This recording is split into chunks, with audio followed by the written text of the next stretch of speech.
अधिक मास की एकादशी के विषय में शास्त्रों के अनुसार ये अधिक मास, ज्येष्ठ मास का जो अधिक मास है, अधिक मास की एकादशी का नाम पद्मिनी एकादशी है। और ये पद्मिनी एकादशी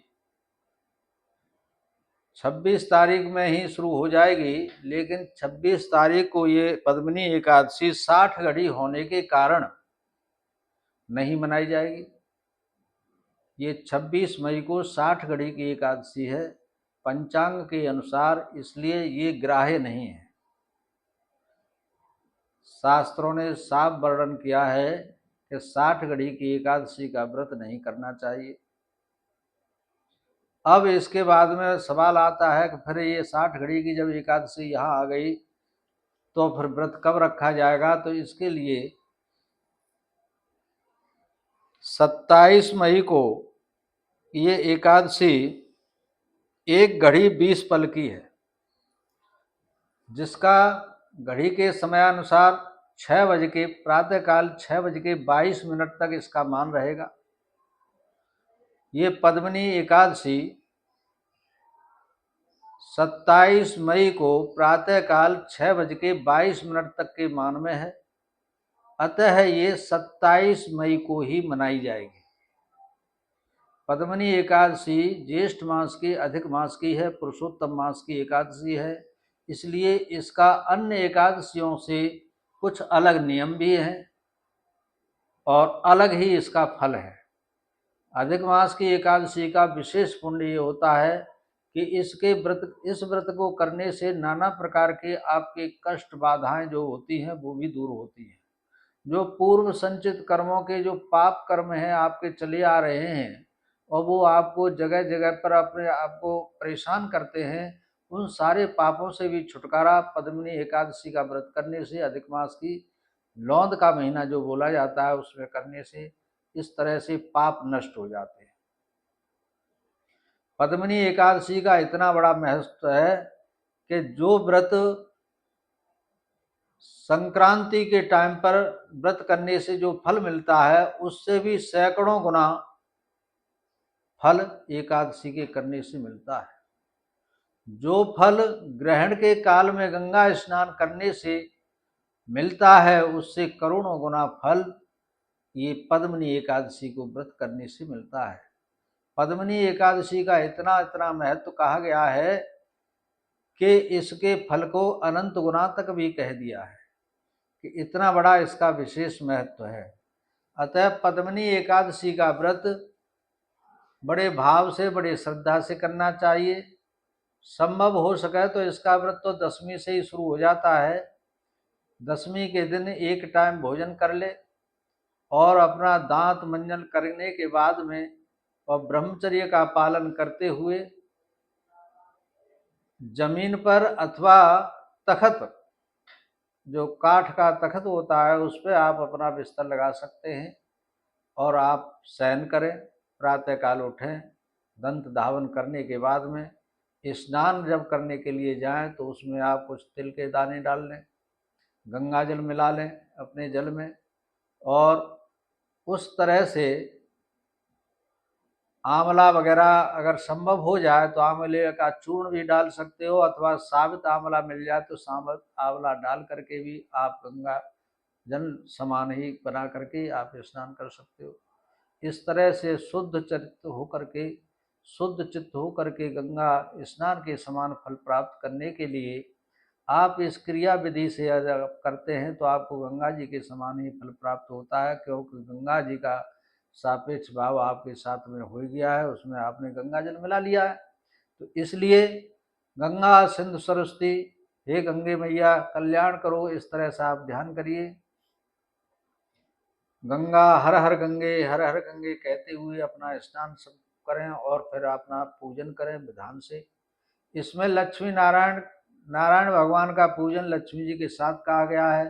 शास्त्रों में तो ये भी कहा गया है कि सोने या चांदी की भगवान लक्ष्मी नारायण की प्रतिमा होनी चाहिए, मूर्ति हो, लेकिन आपके पास हो अच्छी बात है, अगर नहीं है तो आप किसी भी धातु की प्रतिमा रख करके, पीतल इत्यादि की भी हो सकती हैं, तो उससे भी आप पूजन कर सकते हैं। यदि आपके पास इसका भी अभाव हो तो आप जो चित्र बना हुआ आता है कागज पर, उससे भी आप अपना लक्ष्मी नारायण का पूजन कर सकते हैं और श्रद्धा से आप उनका भजन कर सकते हैं। ओम नमो भगवती वासुदेवाय, इस तरह से आप ध्यान करें, उनका चिंतन करें, मनन करें और व्रत को करें। व्रत में एक दिन पहले से कुछ ऐसे परहेज हैं, जैसे मसूर की दाल है, बैंगन की सब्जी है, इस तरह का आप दशमी के दिन से ही त्याग कर देंगे और पहले से भी त्याग कर सकते हैं। और एकादशी का व्रत जैसी आपकी सामर्थ्य हो, वैसे तो रोगी, बाल, वृद्ध और रोगी, ये 3 प्रकार के ऐसे लोग होते हैं। जो बालक हैं, वो बालक अगर व्रत नहीं कर सकते तो कोई ऐसी जबरदस्ती वाली बात नहीं है, जैसे वो खाते पीते करना चाहे कर सकते हैं। अब वृद्ध हैं, वृद्ध लोगों को भूख लगती है, बार बार खाते हैं, अथवा रोगी हैं, औषधि का सेवन करते हैं, तो औषधि के सेवन करने से भी कोई व्रत खंडित नहीं होता है। ये शास्त्रों ने ऐसे लोगों के लिए छूट दी है। तो उस तरह से ही आप अपना संकल्प के हिसाब से आप व्रत कर सकते हैं। इसमें आप जो है फलाहार ले सकते हैं। आपका फलाहार लेने का मन नहीं है, आप निर्जला रह सकते हैं, तो आप निर्जला रहिए। आपकी सामर्थ्य के ऊपर निर्भर करता है। इस तरह से ये एकादशी का व्रत, पद्मिनी एकादशी का व्रत करने से बड़े बड़े पुण्य की प्राप्ति होती है। और इस एकादशी के दिन ही आप जो भी कुछ दान पुण्य करते हैं तो उसका करोड़ों करोड़ों गुना फल प्राप्त होता है। वैसे तो इसकी कथा भी है, आगे के वीडियो में मैं आपको कथा भी सुना सकता हूँ, आप कथा सुने। तो ये पद्मिनी एकादशी का व्रत अगर कोई कभी नहीं रहता है और पद्मिनी का ही एक व्रत करना चाहता है, तो वो एक व्रत कर सकता है। यदि कोई ये चाहे कि मैं हम इस दिन से ही व्रत उठा सकते हैं, तो ऐसा नहीं है। केवल और केवल पद्मिनी एकादशी का व्रत कर सकते हैं। अधिक मास की दोनों एकादशियों का व्रत करने का विधान है तो वो कर सकते हैं, लेकिन इसके बाद वो जो व्रत नहीं करते हैं उनके लिए लागू नहीं है। 2 व्रत करने के लिए वो तत्पर हो सकते हैं। अतः इस पद्मिनी एकादशी के व्रत के लिए आप अपने मन से, श्रद्धा से, भक्ति से और लक्ष्मी नारायण का पूजन करते हुए, उनका चरणोदक इत्यादि लेते हुए, ऋतुओं के फल के अनुसार आप फलाहार ले सकते हैं। दूध, दही, घी इत्यादि का भी इसमें सेवन कर सकते हैं, जैसा आपको चाहे। तो ये सब व्यवस्थाएं हैं और उस हिसाब से ये आप फिर से समझ लीजिए कि ये पद्मिनी एकादशी पुरुषोत्तम मास की ज्येष्ठ, प्रथम ज्येष्ठ शुक्ल पक्ष की एकादशी है। ये एकादशी 27 मई 2026 को मनाई जाएगी। अतः आप लोग एकादशी का पूरा मान समझते हुए इस व्रत को करेंगे और बहुत ही उत्तम व्रत है। इसमें अब कोई किसी भी प्रकार का भेद नहीं है। ये चाहे गृहस्थ हों, चाहे विरक्त हों, चाहे संत हो, चाहे सन्यासी हों, चाहे वैष्णव हों, कोई भी हो, ये सभी के लिए केवल एक ही दिन की एकादशी 27 मई 2026 दिन बुधवार को मनाई जाएगी। बोलिए शंकर भगवान की जय, बोलिए विष्णु भगवान की जय।